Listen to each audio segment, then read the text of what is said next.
guys, welcome back to my channel Agnesty Ram Setti. సత్యాన్ని చూసి shock అయిపోయిన శోభన. అసలుకి ఏం జరిగింది? సత్యాన్ని చూసి షాక్ అయిపోవడం ఏంటనేది చూద్దాం. సత్యాన్ని అవమానిస్తున్న శోభనాన్ని దింబ తిరిగే షాక్ ఇచ్చి అత్తింటికి వెళ్ళిపోమని శృతికి షాక్లో ప్రభావతి. రోహిణి, మనోజ్ ఎందుకు, ఏం జరిగింది? సత్యంని అవమానించడం ఏంటి? శోభనకి శృతి ఎలా షాక్ ఇచ్చింది? అత్తింటికి వెళ్ళిపోవడం అంటే పుట్టింటితో తెగదింపులు చేసుకుందాం. మరి ప్రభావతి, రోహిణి, మనోజ్ ఎందుకు షాక్ అయ్యారు? ఇదంతా కూడా వీడియోలో చూసేసి తెలుసుకునేద్దాం.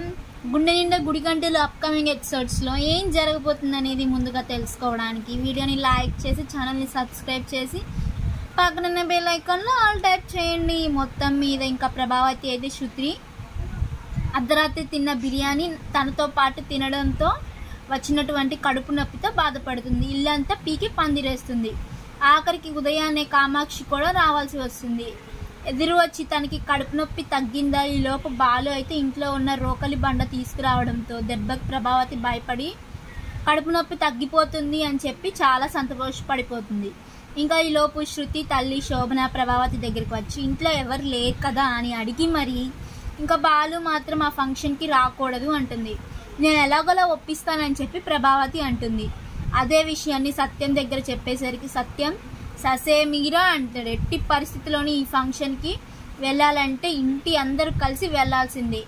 ఏ మాత్రం కూడా ఈ విషయంలో డౌట్ లేదు. ఎవరైనా సరే నా మాటను కాదని ఈ ఫంక్షన్కి బాలు లేకుండా వెళ్తే ఎట్టి పరిస్థితుల్లోనూ ఊరుకొని అంటాడు. ఇంకా శోభనకి ఫోన్ చేసి ఇంటి అందరూ రావడానికి ఒప్పుకున్నారు, కానీ బాలు వస్తేనే వస్తామంటున్నారు. నేను నీకు ఆల్రెడీ చెప్పాను కదా అంటే సరేలేండి ఏం చేస్తామని ఫోన్ పెట్టేసి సత్యంతో మనకున్న ప్లాన్ వర్కౌట్ అయింది, బాలు కంపల్సరీ రావాల్సిందే అని ఇంట్లో వాళ్ళంతా అన్నారు. వారు రావటం, వాడి చేత సత్యాన్ని అవమానించటం జరుగుతుంది. అంతేకాదు సత్యాన్ని అవమానించిన తర్వాత వాళ్ళ కుటుంబం ఖచ్చితంగా చిన్న భిన్నం అయిపోతుంది. ముందు బాలుగాడి ఇంట్లో నుంచి వెళ్ళిపోతాడు. ఆ తర్వాత మనోజ్ రోహిణిని ఎలాగోలా ప్రభావతి డబ్బు విషయంలో చులకనగా చూసి బయటకు వెళ్ళిపోయేలా చేస్తుంది. ఇంకా ఉంటుంది అయితే మన అమ్మాయి ఒక్కతే ఆ ఇంట్లో ఉండి సంతోషంగా ఉంటుంది. లేదా ఈ గొడవలన్నీ పడలేక రవి మన అమ్మాయిని తీసుకొని మన ఇంటికే వచ్చేస్తాడు. ఇంతకంటే మనకి ఏం కావాలండి అంటుంది శోభ. ఇంకా అలా అంటున్న శోభన మాటలతోటి సత్యం చాలా హ్యాపీగా ఫీల్ అవుతాడు.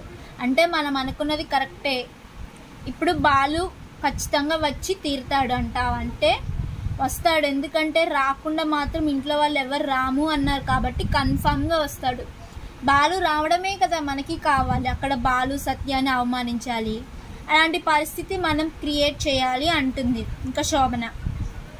సరే కానీ ఏదో ఒకటి ప్లాన్ చేసావు, మొత్తానికి కూతుర్ని అల్లుని ఇంటికి రప్పిస్తే అంతకంటే ఏం కావాలి చెప్పు. వాడు గనక ఇల్లరికం వచ్చాడంటే సత్యం సగ చచ్చినట్టే. చాలా బీరాలు పోయాడు కదా, చాలా భేషజాలిగా వెళ్ళి మాట్లాడాడు కదా, నా కొడుకులు ఎప్పుడు నా మాటే వింటారు అని చెప్పి అని అంటాడు. తర్వాత ఏం జరిగింది? నా కొడుకులు నా మాటే వింటాడు అని చెప్పి అంటాడు. ఎప్పుడు నా మాట దాటారు, నన్ను దాటి వెళ్ళరు అని చెప్పి అన్నాడు కదా. ఒక్క శృతిని పెళ్లి చేసుకొని సగం చంపేశాడు. ఇంక ఇప్పుడు అందరిలో బాలు చేత అవమానించబడి ఇంకో సగం చేస్తాడు. సత్యం వాడు ఎంత పొగరు లేకపోతే నాతోనే పెట్టుకుంటాడా అని చెప్పేసి అంటాడు. ఇంకా సురేంద్ర అలా అనేసరికి శోభన అవునండి నాకు కావాల్సింది కూడా అదే, లేకపోతే వాడెంత వాడే బ్రతికి ఎంత వాడు మిమ్మల్ని అవమానిస్తాడు. అవమానాన్ని దిగమింగుకొని మళ్ళీ పైపెచ్చి మన కూతుర్ని వాడింటికి కోడలుగా వెళ్తే మనం నోరు మూసుకొని ఊరుకోవాలా? అసలు తగ్గేదే లే ఈ విషయంలో మాత్రం అని చెప్పి అంటూ ఉంటే సరేలేండి ముందు ఆ బాలుగాడిని వచ్చి అక్కడ గొడవ జరిగేలా చేద్దామని చెప్పి అంటుంది శోభన. ఆ ఫంక్షన్కి సంబంధించిన ఏర్పాట్లన్నీ మొదలు పెడుతుంది. అన్న ప్రకారంగానే చాలా గ్రాండ్గా అరేంజ్ చేస్తుంది. దాంతోపాటుగా అందరికీ బట్టలు పెట్టాలి అని బట్టలు తీస్తుంది. ఇంత చేసిన తర్వాత ఇంకా బాలు గొడవ చేయకపోతే ఏంటి పరిస్థితి అంటే ఏముంది, ఒకవేళ బాలు గొడవ చేయలేదనుకోండి మన అమ్మాయికి గ్రాండ్గా ఫంక్షన్ చేసి అనుకుందాం. గొడవ చేశాడు అనుకోండి మనం అనుకున్నట్టుగా జరుగుతుందని చెప్పి అనుకుందాం అని అంటుంది. దాంతో ఇంకా సురేంద్ర అయితే సరేలే ఏదో ఒకటి కానివ్వు అని చెప్పేసి విసుక్కుంటూనే ఇంకా వెళ్ళిపోతాడు. చాలా గ్రాండ్గా ఏర్పాట్లు జరుగుతాయి. పుస్తలదారుతో పాటు శృతికి చాలా బంగారం పెడుతుంది ఇంక శోభన. ఇంకా అన్నీ అలంకరించుకొని శృతి మండపంలోకి వస్తుంది. ఇంకా సుశీలమ్మ ఆనందానికి అవధులు ఉండవు. చిన్నోడు మొత్తానికి ఈ పెళ్ళి అయిపోయింది, పుస్తలతాడు ఫంక్షన్ కూడా జరిగిపోతుంది. బాలుకి పుస్తలతాడు ఫంక్షన్ జరిగింది. రోహిణి, మరి మీ పుట్టింటి వాళ్ళు ఈరోజు రావాలని, నీకు కూడా పుస్తలతాడు ఫంక్షన్ చేయాలని ఉంది కదా మీ అత్త అని చెప్పి అంటే, మా వాళ్ళు రావడానికి అక్కడ మా వాళ్ళ పరిస్థితి బాగాలేదండి, ఇప్పుడు దాని గురించి ఎందుకు వదిలేసేయండి అని చెప్తుంది. ఏమిటే నువ్వు అన్ని కబుర్లు చెప్తున్నావు, ఎప్పుడు చూడు ఎవరికో బాగాలేదు అంటావు, లేకపోతే మా నాన్న ఆ ఊర్లో లేడంటావు, ఆ దేశంలో ఉన్నాడంటావు, ఏదో ఒకటి చెప్తావు తప్ప ఎట్టి పరిస్థితుల్లోనూ మీ వాడిని మాత్రం మాకు చూపించావు. సరేలే, ఎప్పటికీ అయినా పుస్తలతాడు మార్చుకుంటావో ఏమో, ఆ పుస్తలతోనే ఉండు అని చెప్పి సుశీలమ్మ చాలా కోపంగా మాట్లాడుతుంది. ఇంకెందుకు వచ్చింది నా జోలికి ముసలిది అని చెప్పి చాలా బాధపడుతూ లోపలికి వెళ్ళిపోతుంది ఇంకా రోహిణి. ఇంకా శోభన అయితే తన ప్లాన్ ఇంప్లిమెంటేషన్ స్టార్ట్ చేద్దాం అనుకుంటుంది. ప్రభావతి చాలా నగలు దిగేసుకొని వచ్చి కామాక్షితో పాటు డాన్స్ చేస్తూ ఉంటుంది. ఇంకా శృతి అయితే వాళ్ళ అమ్మ తీసుకొచ్చిన నగలు పెట్టుకొని చాలా దర్జాగా రెడీ అయ్యి, చాలా హుందాగా రెడీ అయ్యి మొత్తానికైతే అందరి ముందుకు వచ్చేసి కూర్చుంటుంది. ఇంకా అలా కూర్చున్నటువంటి శృతిని చూసి రవి చాలా మురిసిపోతూ ఉంటాడు. చాలా గార్జియస్గా ఉన్నావు తెలుసా, నిజంగా ఎంత అందంగా ఉన్నావో అనగానే, అంటే ఏంటి నగలు దిగేసుకోకపోతే నేను అందంగా ఉండనా, కేవలం నగల కోసమే నన్ను చూస్తున్నావా అని చెప్పి శృతి అంటుంది.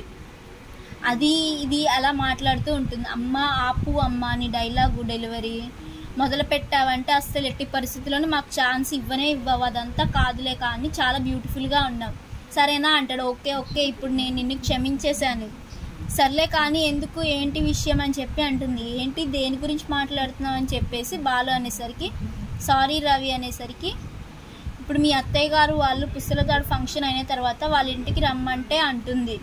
మనల్ని ఎందుకు వాళ్ళ ఇంటికి రమ్మంటారు,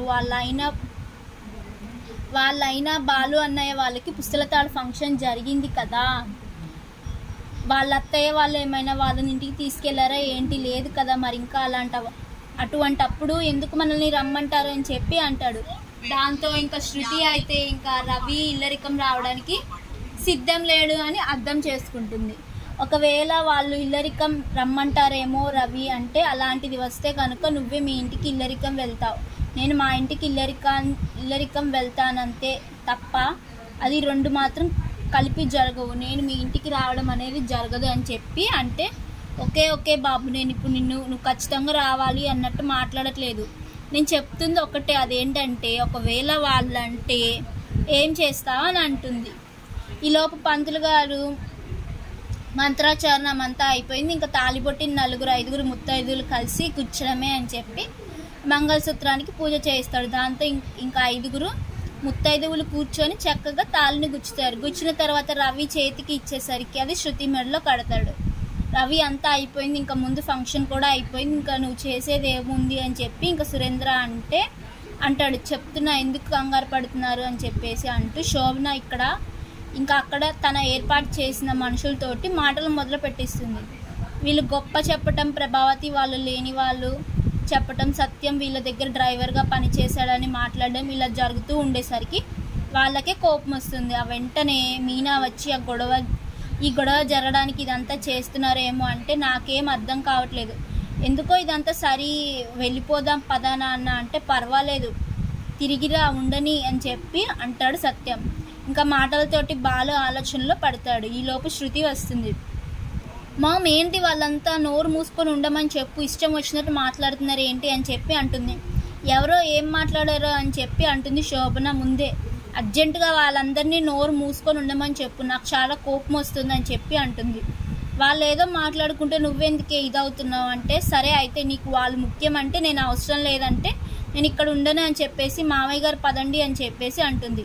పుస్తలతాడు ఫంక్షన్ కూడా అయిపోయింది, మనం భోజనాలు మన ఇంట్లో చేద్దామంటే, అయ్యయ్యో అదేంటమ్మా అలా అంటావు, భోజనాలు ఇక్కడ చేసే వెళ్ళాలి, అంతేకాదు ఇప్పుడు మీ అమ్మగారి వాళ్ళు నీకు సారా అది పెట్టారు, అవన్నీ తీసుకొని రావాలి అంటుంది. ఏ రవి, లేకపోతే మీరు నన్ను ఇంట్లోకి రానివ్వరా అంటుంది శృతి. అయ్యో నేను అలా అనట్లేదమ్మా అంటుంది ప్రభావతి.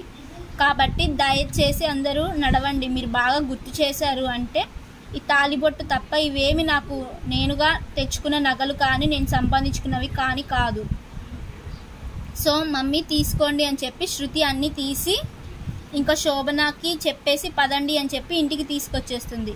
అలా తీసుకొచ్చినటువంటి శృతిని చూసి, ఎందుకమ్మా నువ్వు అంతలా గొడవ పెట్టుకున్నావు, వాళ్ళని అసలు మాట్లాడనివ్వమంటే దయచేసి మీరు రండి అత్తయ్య మావయ్య మీరు రండి అని చెప్పి అంటూ ఉంటే, ఇంకా శోభన ఏంటి శృతి అసలు మాకు కనీసం విలువ గౌరవం ఏమీ ఇవ్వవా అని చెప్పి అంటే, మీకు విలువ గౌరవం ఇవ్వాలి అంటే పనులేంటి, మీరు ఆలోచించేది ఏంటి, అసలు మీరు ఏం ప్లాన్ చేసుకొని వచ్చారు, ఈ కుటుంబాన్ని విడదీయడానికి బాలు చేత గొడవ పెట్టించడానికి కావాలని నువ్వు ముత్తైదులను తీసుకొచ్చి ఇక్కడ గొడవ పెడుతున్నావు అన్న మాట అనగానే, డబ్బమ్మ మొత్తానికి డబ్బమ్మ అనిపించావు. నిజంగా నీ సీరియల్లో ఉన్న సీన్స్ అన్నీ నాకు చాలా బాగా ఉపయోగపడుతున్నాయి. మీ అమ్మ ఆ ప్లాన్తోనే వచ్చింది, అందుకే నన్ను రెచ్చగొట్టడానికి శతవిధాలు ప్రయత్నించింది.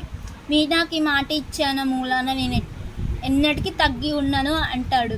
నాకు తెలుసు బాలు పద అని చెప్పేసి ఇంక అందరినీ తీసుకొని శృతి వెళ్ళిపోతూ ఉంటే, ఆగమ్మ ఆగు అంటూ ప్రభావతి చాలాసేపు బతిమలాడుతుంది.